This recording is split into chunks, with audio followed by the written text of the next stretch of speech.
Sacrifice is nothing new for Olympic athletes. To compete against the very best, they train with a relentless, singular focus. Their performance must peak at exactly the right moment. Control is everything. But Olympic athletes, like the rest of us, can't control everything.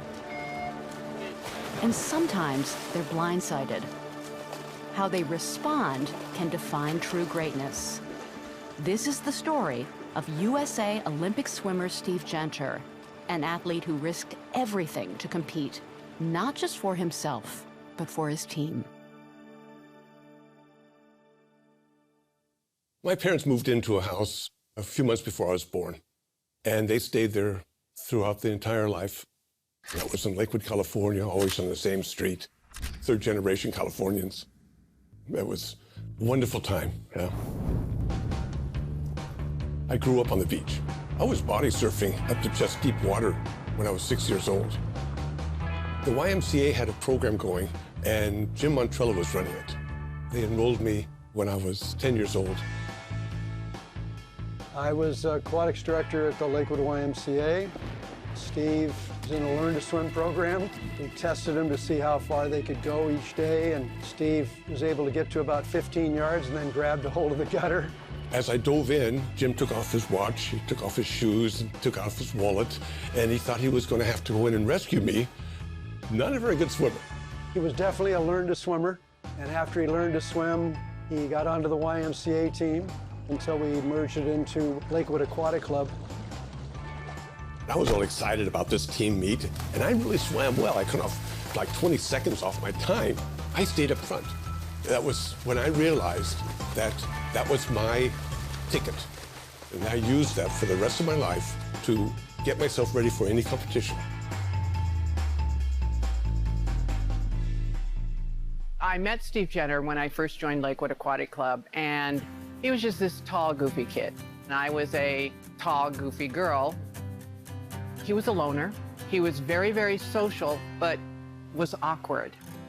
We were competitive in the water. We would kick, and then we'd stare at each other at the end of 100 to see who would win. And that's all we did. We just raced each other in kicking. I was a loner. In high school, I had to fight my way in. Steve swam year-round with the Lakewood Aquatic Club. At Lakewood High School, he was a star on the school's powerhouse swim and water polo teams. In 1969, Steve entered UCLA on a full scholarship. UCLA and USC have a long history of heated rivalry in multiple sports. In swimming, under soon-to-be 1972 Olympic coach Peter Daland, USC continued to dominate UCLA.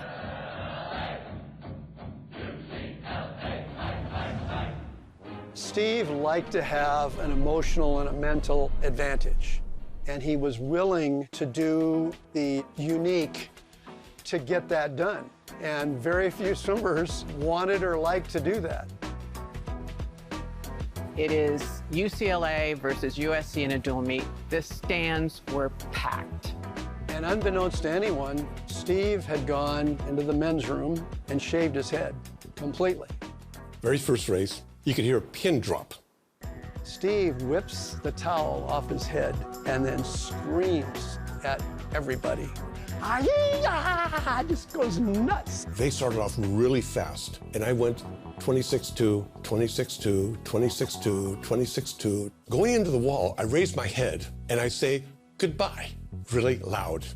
And everyone's going, did he just say goodbye? And I took off. And at 9:25, he raised his head up and swam water polo, looking side to side, and was laughing the whole last 75.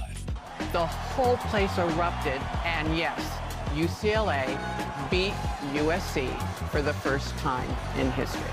Unbelievable. I've never seen anything before it or since.